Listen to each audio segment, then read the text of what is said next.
Live from Fargo and serving you on TV, online, and on the go. This is Valley News Live at 6. Yeah, if they needed help, I think that'd be a good idea to have a facility that could help them out. The funding is in place and ground will be broken next spring on permanent housing for low-income women in Fargo. Good evening, everyone. Thanks for joining us tonight. The Jeremiah Project idea began in the Twin Cities, and it offers single mothers the opportunity to have a place to live as they pursue a college degree. Valley News Team's Bradford Eric takes a look at the impact this facility will have in the area and who may or may not be excluded from getting help. This grassy field at the intersection of Page and Fickner Drives in Fargo will soon be transforming.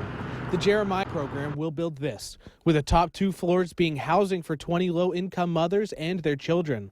The bottom floor will include on-site education for the kids. We have these families living here right now in Fargo-Moorhead, and they're not families that we have to try and coax to move here from somewhere else.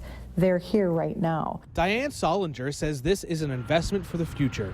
She says area companies have already expressed an interest in partnering with the Jeremiah program to help these women. While many of you praised this project beginning in our area, you also raised some concerns. What about other single parents, specifically single fathers? Will they have the opportunity to be a part of this program too? I'm a single father, so I kind of, before when I first started out and trying to figure things out, I did struggle a little bit money-wise, I guess. But Eric Breslin lives just down the block from the site of the new facility, and he says there should be opportunities for single dads too. You know, if a single father applied, we'd certainly consider them. I think one of the things that's nice about this community is that there are other resources. The Jeremiah program, at its core, was designed to only help single moms wanting to pursue a college education, and the requirements to get in are strict. Bradford Eric, Valley News Live. Catholic Health Initiatives is letting the Jeremiah program lease the land for the facility for $1 a year. The program says that census data shows more than 2,300 single mothers with children are living in poverty in the FM area. Quite a bit of activity today in the weather. Frost for some this morning, sunshine that turned cloudy later in the day. Let's find out from Hutch Johnson what's on the agenda for tonight. Hutch? Mike, we have rain falling from those clouds in and around the FM area and out to the west of us. Even heavier rain with some lightning making its way through. So some thunder showers will bring locally heavy rain. Also a lot of rain in northwest Minnesota. Here's a look. Just making its way into northwestern Cass County are a few thunder showers. Also exiting the Valley City area into western Cass County, some showers. So Buffalo and Hunter will see thunder showers shortly. This will make its way near the Fargo area in the next 30 minutes. Heavy rain also pushing through portions of Marshall County, Pennington, Polk counties, as well as into Beltrami County this evening. Our temperatures are going to be fairly steady tonight. It's going to continue to be windy. Now we got clouds with these showers, but if they clear, we'll have a big chance at seeing some beautiful northern lights tonight. I'll have more on that in your forecast. Let's hope. Yes. Thanks. In a couple of weeks, America's federal prisons will experience its largest one-time release of prisoners. The Bureau of Prisons says about 6,000 federal inmates will be released between October 30th and November 2nd. All of the affected inmates are drug offenders and are now eligible for release because of recent changes in federal drug sentencing. The inmates went through an appeals process to win their release. Now, coming up on Valley News Live 10 at 10, we're going to look at the impact on this on the Fargo-Moorhead area. The North Fargo church that's losing its pastor in a disagreement over same-sex marriages says it did not force or ask Steve Burnson to resign. Pastor Burnson announced during Sunday services that he was leaving and later told Valley News Live that based on what the scripture says about God's design for marriage, he wouldn't be able to participate or officiate same-sex weddings. Burnson says he's decided to step down since his view differed and caused a rift. In a written statement, the church indicated there's no policy, either pro or con, currently that exists concerning same-sex marriage at Messiah. Burnson's last day at Messiah as pastor will be October 25th. More than 300 people turned out to show their respects to Kathy Josted today. Many people, she say, saved the lives of children aboard a school bus that she was driving. She died last Friday from injuries received earlier in a bus crash with 4 semis on a foggy morning. Kathy's husband, Bob, spoke to us about how the community support has given him strength to get through these tough times.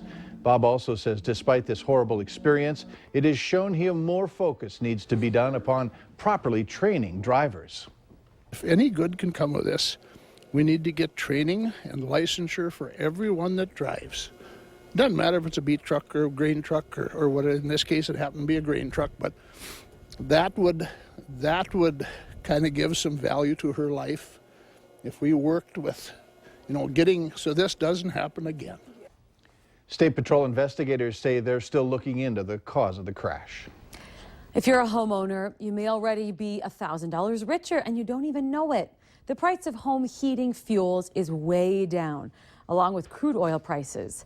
But Valley News Team's Neil Carlson shows us that if you want to get in on this deal, you're going to have to act pretty soon.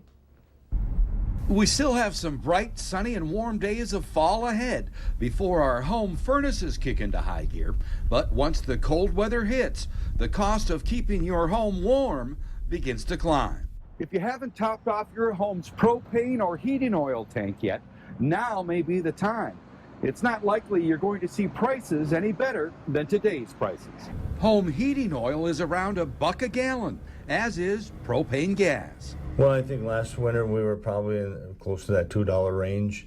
Right now we're right around, maybe it's $1 or just a touch over $1.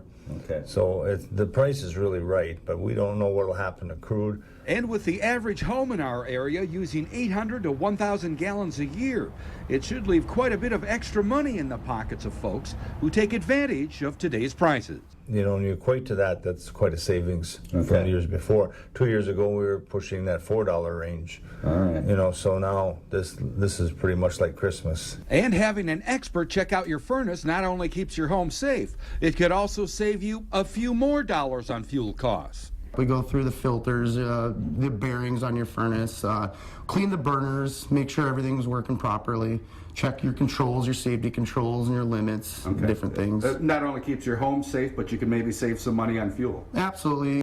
And while buying fuel for your home is not the most exciting purchase, this year it could actually add up to more dollars for Christmas. In Grand Forks, Neil Carlson, Valley News Live.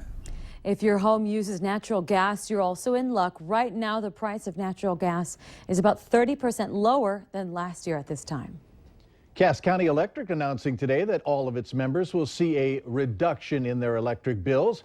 Under the energy charge on bills, there's a purchased power adjustment line. Now that charge will be discounted 60% in October. Cass County Electric says that a typical home will save about $9 to $15 and even more in the winter months. These reductions will continue over 3 months for a total savings of nearly $3 million.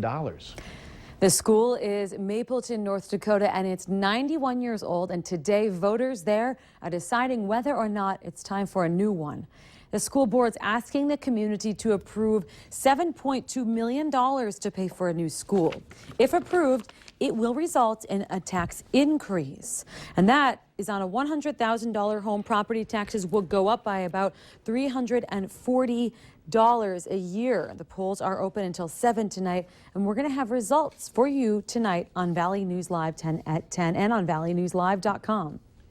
Westbound traffic on Highway 10 in Detroit Lakes is running on a newly resurfaced road. A single lane will remain open in each direction while the crews remove temporary turn lanes and crossovers, installing striping and complete other final work. All 4 lanes of Highway 10 in Detroit Lakes are expected to be open by mid-October, of course, the big factor, weather permitting. Some medical experts are predicting another year. A lot of you will be battling the flu, and the CDC is again warning all of us getting a flu shot is a good idea. If you want to get the vaccination on your own, you can go to the Cass Public Health Office and bring your insurance card along. The CDC recommends a flu vaccine every year for everyone 6 months and older. Children younger than 2 and adults 65 and older are considered the most vulnerable to the flu. For so many years, I just said, nah, I don't need it, and now I don't miss it. I get one every year. Good. Yep. Good. Later on Valley News Live at 6, it's Breast Cancer Awareness Month. Find out what some doctors are saying to spread awareness. A very chilly start to the day in the 20s and 30s across the valley, and we even saw some patchy fog this morning. We'll have details on rain moving through now and beautifully warm weather for the weekend right after this.